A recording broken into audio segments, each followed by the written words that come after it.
So hi all, welcome to my YouTube channel CodeML, and today's topic will be exception handlings in Python.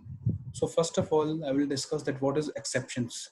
So exceptions are a kind of a error which are defined explicitly by the programmer or by the coder who has done the programming, okay, and who has written the logic for that program. So if suppose while you are executing a program and your program is not running as expected, then you sometimes you need to check that, okay, what is causing the error. That means you need to debug the code.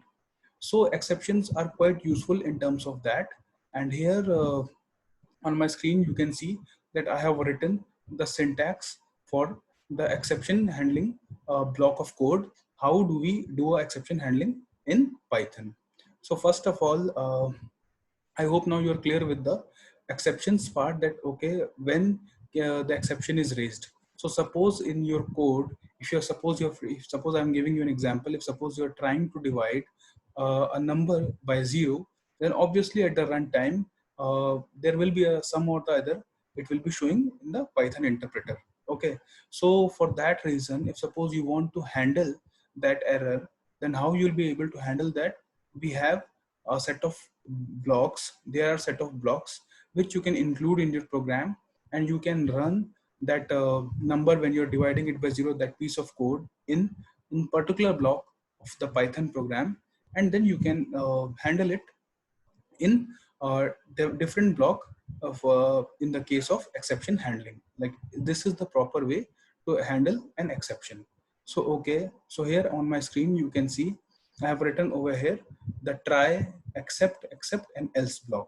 So okay, I hope you are remembering the else block. This else block is the same like with the which we use with the if else statement, that is the if else conditional statement. But here I will try to discuss all of these blocks one by one. So what is try block? So the piece of code which you're trying to run and which you're trying to debug will go and sit in the try block. So this is the keyword, that is this is the Python keyword try, and after that colon, and there will be a indentation with this. So what all the operations you are performing, you will be writing all those pieces of code in this try block. After that, suppose if you're willing to handle, suppose if you're expecting that some error would occur, so what you can do is you can write this except block, and if suppose this is exception one, it is a name. If you don't know the name, then you can even write it as except also. Okay, simply expect will also do for you.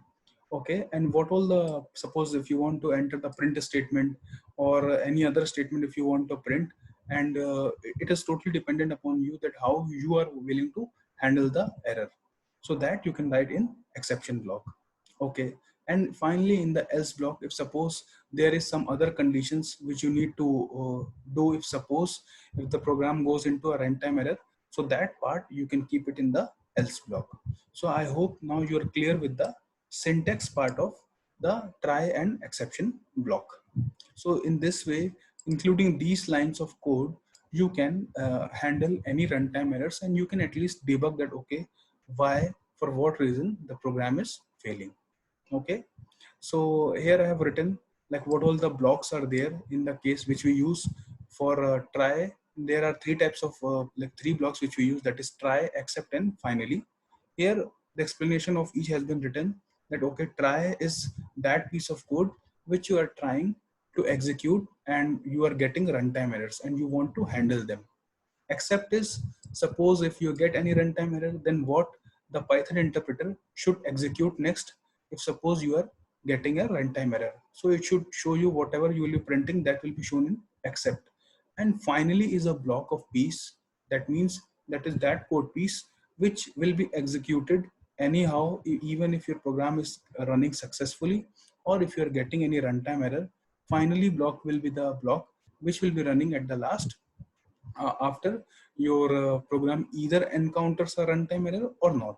It will, for both the cases, it will run at last. Okay, so these are try, except, and finally blocks. So I have some examples for you, and I'll be showing you in a much greater detail with the help of examples. So here, first of all, I'm just checking that, okay, uh, this is our import OS module. We are just checking that, okay, what is our current working directory. I will be doing a shift enter. and you can see I am into downloads folder as of now.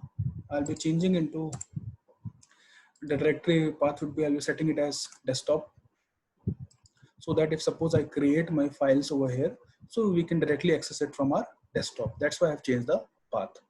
Okay, so this is the chdir, that is a change directory command, and this is the get current working directory method into the OS library. Okay, so this is our first example. I'll be just removing this. So you can see this is the Python keyword try with a different color code. F is our file path variable name. We are opening the file into write mode. Why? Because as of now, you can see on my desktop, there is no test file name. Okay. Coming back to our Jupyter notebook. So we are opening the file with the help of file opening mode is our W. So if you don't have that file, then it will create a file for you, and whatever you are trying to write into that file, that it will write. So what we are writing, just write this into the new file.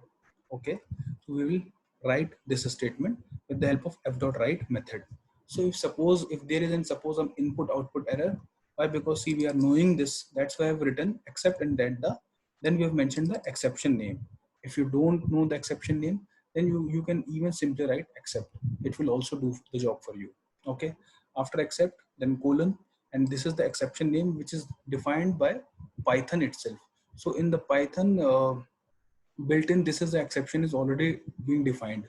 So that's why we have written the name input output error. Suppose we are like if we are getting some error in the case of input output while we are doing a like we are extracting some data from the file, so we can use this IO error. Okay. Okay, so this is the piece of code which we want to run if suppose we are getting some error. So we should know that, okay, there is a IO error which we encountered while running our these two lines of code.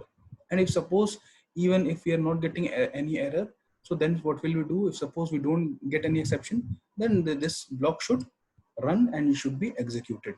So what I'll be doing, I'll be doing a shift enter, and let's check. Okay, so that means these two lines of code have been executed successfully, and that's why in our else block what it has written, content written successfully, and we have closed the file. So let's check that whether the file has been created on our desktop or not. See, you can see the text file has been already created, and let's check what's the content for in it. Just write this into the new file. So this is exactly the same content which we wrote into the file with the help of f.write method. Okay, we'll be closing the file. Coming on to our next example. So here what we are doing is we are trying to write into the file with the help of, when we are opening the file with the help of this R mode, that is the read mode. So obviously there will be some input output error. Why? Because we have opened the file with the help of read mode, but we are writing into the file. So that means there is an exception. Okay, so in this case, if we write, if we open the file with W, then only we'll be able to write into the file, and this we already know. Okay, so I'm just doing the shift enter, and you can see now this time our this statement has been printed. Error, cannot write data into the file opened in read mode. So by this way you can actually explain, and you can like you have, since this print statement has already been a user defined print statement, so at least you can encounter that, okay, based on this file permission issue, we are encountering this error, that okay, we have wrongly opened the file in the write mode, and we are actually writing into the file with the help of this f.write method. Okay, so that's why I just did a shift enter, and only this block of code executed. Okay, so this was my second example. Third example, third example is this. Here I have used this R plus mode. R plus mode is a read and writing mode. The file will be like opened in the read mode, but we can even write also into that file with the help of R plus mode. So this is exactly the same piece of code, just only I have written over here extra, that is plus. Okay, now I will do a shift enter. Content written successfully, that means now this piece of code, this piece of line should have already now been present into the R file, test file.txt. Let's check, let's write this again. Okay, let's write this again. See, this piece of code has already been now entered into the file. Okay. Okay. So this was our third example, and now I'll be talking about the last example, which has the finally block. So I already explained that what is finally block used for. Finally block is used for to execute every time, even if we encounter the runtime error or if we don't. This piece of code, that means this block of code, should contain those statements which you need to run definitely. That means you want to execute those statements anyhow, either you are encountering the runtime error or not. So I'll just, you can see in try, we are trying to input an integer, and we have converted, that means casted into that integer type. Since when you will be entering the integer, it will be coming as the part as a data type string.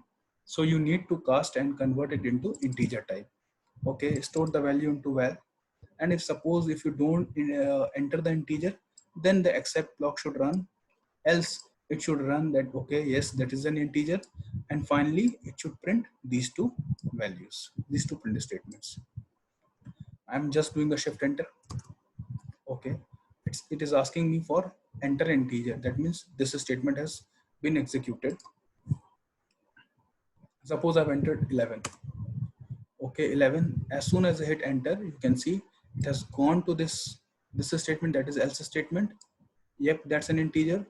And then it went on to this finally, that is finally executed and printed the value for me, that is 11. Again, I will do a shift enter and I will show you without entering any value whether it is going to accept block or not. Suppose I just only entered without any entering any value, then it took me to this accept block. Looks like you didn't not enter any integer, and then also it executed the finally block. Okay, it is printing the value val because I didn't clear the value, that is val value is not cleared. Okay, if suppose I would have entered like this and now I have executed.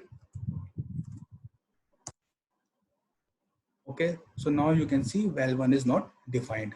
So that's why it showed me the error for this line, that okay, you have not given any value. That's why this print val error is showing us that okay, name val1 is not defined, you have not assigned any value to variable val1.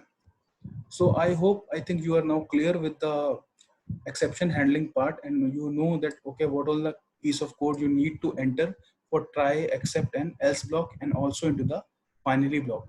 So if suppose you have any doubts regarding to exception handling, please do post in my comment section and I will be happy to resolve them. And if you like my content, please hit like, share, and subscribe my channel. Thank you.